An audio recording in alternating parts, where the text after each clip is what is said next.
Hello, and welcome to Moyo Podcast. Here today we have an interesting guest, our dear friend and business partner, Darko Mareš. Unfortunately, today Gio won't be here with us because he's slightly under the weather. But still, we are here and we are continuing with our podcast. So, Darko, please give us a small introduction about yourself. A short one, and then I have prepared for you 4 or 5 topics and questions which we can go through and give more insight in details about your expertise. Thank you. First of all, thank you, Filip, for inviting me. It's a great honor to be in your podcast, and I'm delighted to be here. A few things about me. I'm a portrait photographer specialized in business headshots, meaning I deliver very important people some photographs so they look as important as they are, let's say this way. Just a bit of fun, but still, photography is very important for people because first thing that we do see on the internet, and this is how we all meet today in the internet, is either via photography or like this, videography. Awesome. And one thing I definitely want to hear, what guided you and drew you into that respectable career? For a long time, I was in the IT industry and I didn't have nothing to do with the photography, but I started photographing as a hobby, and it just grew on to me. So year after year, I started going more doing this as a business than just as a hobby. And especially, I like to photograph people. So in the end, I'm a portrait photographer. Yeah, awesome. Very simple. Yeah. A clear sweet spot in the end. Everything what has started from the passion realm drew into the business, and you created the business from it. That is the ideal state of time by default, and always advocating. Also, what I wanted to hear and from still you is a passion, and this is what also is important. If you don't have passion with your business, then why are you doing it anyway? Exactly.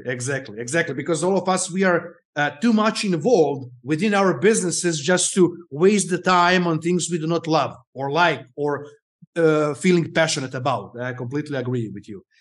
Yes. Also, what I want to know in this day and age, where everyone and anybody can have a mobile phone, a good camera, and whatever, how you are differentiating yourself as a professional photographer in the respectable market?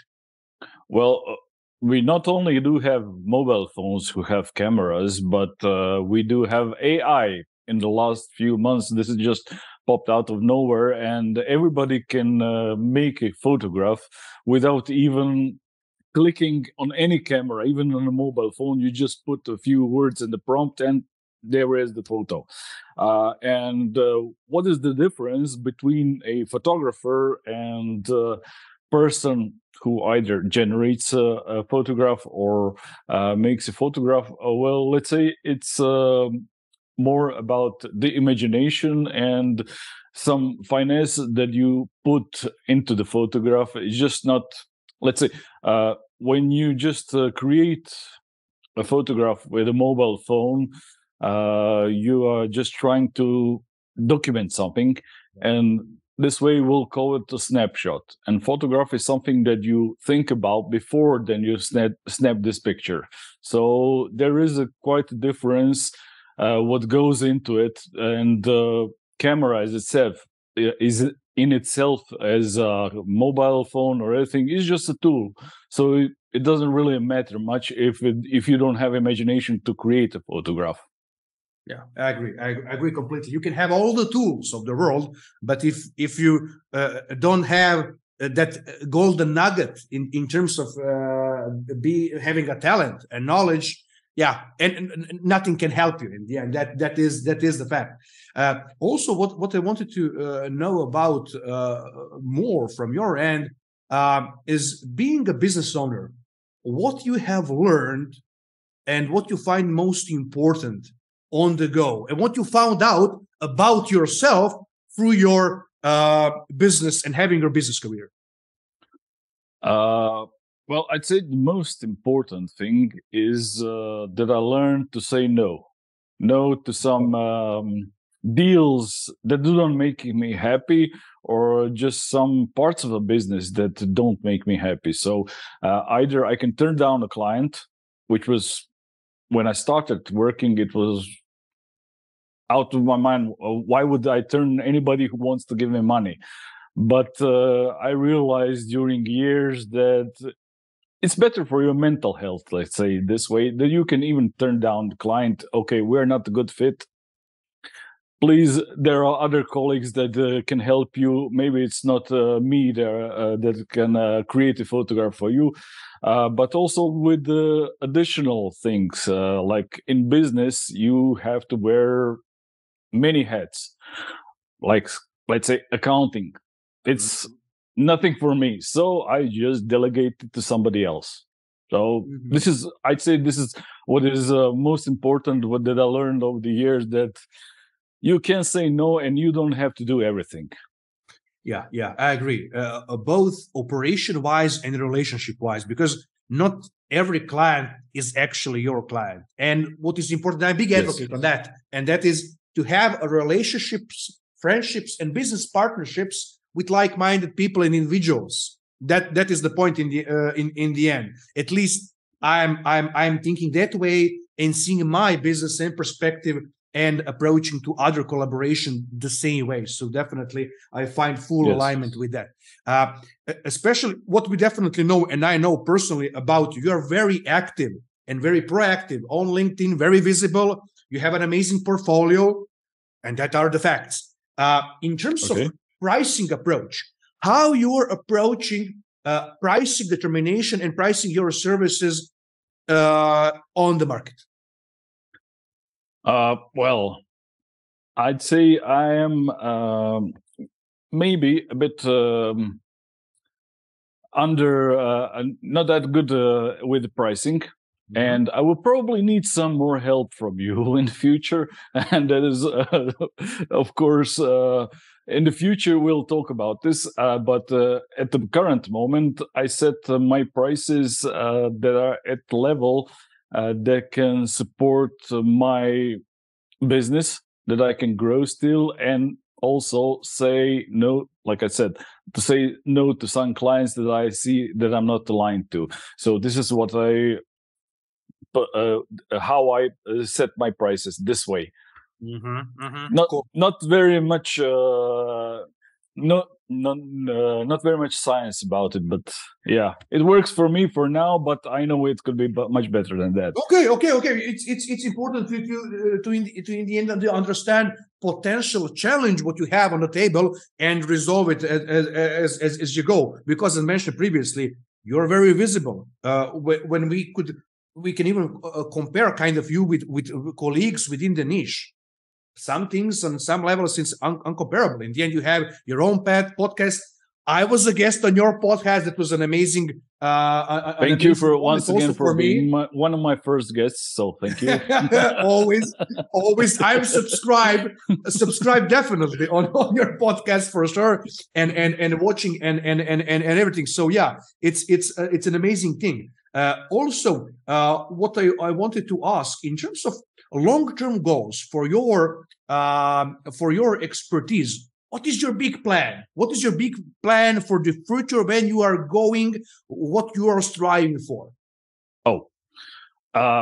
Well, I wasn't prepared for all the questions, but okay, I'll try with this one. I'm not that young, so I see as a solopreneur there will be an end to where I can do everything, and my end goal, well, let's say middle goal maybe, is to have somebody, would it be associate or somebody else, to work also with me, maybe even multiple people, so that it's not as most solopreneurs start, a job that you provide for yourself, but a business that you can also leave for a longer period, and then it works itself. Yeah. So this is you basically delegate what I'm responsibilities and striving to. roles for sure. Yeah. Yeah, that in the end, some of people they have a natural urge and long-term focus to stay and be solopreneurs. Some of them simply decide to scale and expand resource-wise, meaning additional colleagues, staff, employment, etc. But there is no right and wrong. You need to do Yes, of course. according to your beliefs and where you want to be in the end, and that is the most important thing, at least from my perspective. Cool. Also, one very interesting thing I mentioned previously: the level of your engagement and activity on LinkedIn and other media. What is the level of importance of networking for you personally in business? Tell me a little bit more about it. How strong impact the networking has for you, for your business, for scaling your business. More details about it. Yes. Well, as I said, I was a couple of years ago. I was in completely different industry. So basically, I started from scratch. I didn't have any connections, so I needed to make myself visible. And I did this via LinkedIn, via some additional things like podcasts and everything. And what I can see is this type of networking, even if it's online and not offline, works. It's not really that you will see the results the next day, but after a couple of months, people start noticing you, and then the ball gets rolling and business starts to grow this way. What I'll definitely need to emphasize and comment is how much I personally appreciate your level of activity and how you are sharing open-minded your knowledge. And that is what I'm often saying to people. Okay, you can be professional in your respectable realm, in your respectable expertise, but if you're sharing your knowledge with others, that doesn't mean that other people won't be using your service or they won't be needing your professional service. Because I can compare it with the Lego. You get all the elements in the box, but without the guidance, there is no success. There is no generating adequate results. And that is, as mentioned, what I'm appreciating highly about your activities, because you're very open, you're very transparent, sharing an amazing insight, value, educating people about your respectable expertise, business-wise, and that is important. And the same way I'm thinking and sharing my knowledge, because what is very valuable about that? You are connecting with like-minded people and you're expanding your network long-term. And all of those people will be helping and supporting each other. And you are a part of that ecosystem. To be more precise, you are creating your ecosystem. Yes. And I love your analogy with the Legos. So yes, you can teach, let's say everything to others and educate them and give them all the pieces, but still they need to work on it to get everything together. And sooner or later they realize, okay, it's too much work for me just to do this beside my job, so let's just call this guy and let him do what he does best. So I don't see it as a problem to be open and answer any question that anybody has, because you can see it doesn't devaluate your business, but it gives more value to the customer, because the customer sees that you can work with different things, and he realizes that it's quite much bigger job than he might have thought in the start. Yeah, we can also emphasize that maybe a good parallel would be that for true professional, their superpower is sharing their knowledge transparently with the audience without fear. And that's it, because your knowledge, nobody can take it from you. You can only connect with the right people and expand businesses, friendships, partnerships, and that's it. And one thing before we go, what would you, as a professional photographer with an amazing chronology and experience and expertise, would suggest to newcomers in the industry, young photographers, simply short outline about several important steps and suggestions you would be emphasizing as important to build their own career in professional photography? Okay, awesome question. I cannot say a different part than mine, because from what I saw, my path works. So just be open to anybody. Don't make everything that you know a big secret, because it's not a secret. You can find everything on YouTube. You can find everything in the books. So it's not a big secret. Whatever you think you know, and that is only your knowledge, but also be visible. What I see for the industry, for most of the photographers, is they just try to reach customers by showing photographs of something else. And it doesn't help future customer to see how it will solve his or her problem. Yeah. So be open and answer their question and try to figure out what their problems is, what their problems are, and go in that way in answering it everything.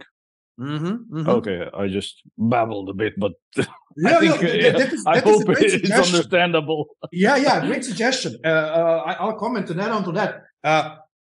My agency, we receive continuously open pitches from various photographers, but with whom I am working with people I know, people who I appreciate, respect, and with whom I have the chronology and collaboration. Because as you mentioned, portfolio is just one element of entire ecosystem which should be spoken about and shared with potential audience, clients, and customers, both in B2B segment or B2C. Especially what is very important in your respectable niche is the passion and style combined. Because there are photographers and photographers, but style and approach to some nitty-gritty and very important details is the fact and thing which makes big leap and big difference. Yes, and this is a great thing you mentioned. Most of the photographers just focus on their portfolio and how they work. And it's connection between people that is even more important than this. Because if you know somebody, either via some podcast or, as I said, being visible, you are more probable to be, well, let's say, understood as an expert by just showing your portfolio, which might look great, but the customer doesn't know, will I look this great on these photos? I don't know. Maybe these are some just Hollywood models. I won't look that great, so I don't know. I'm not sure about this. So yeah, connections are even more important than portfolio and showing your either style or anything what is more technical wise. Yeah. Awesome. Darko, the conversation was amazing. Thank you so much. And yeah, we'll also prepare an addition, because I have several more topics for us to dig deeper in one of the episodes later on. So it was a true pleasure. Thank you for being here with me today as a guest. And yeah, to the audience, enjoy the rest of the day. Darko, see you soon, catching up soon, and take care. Thank you. Thank you for inviting me. Bye.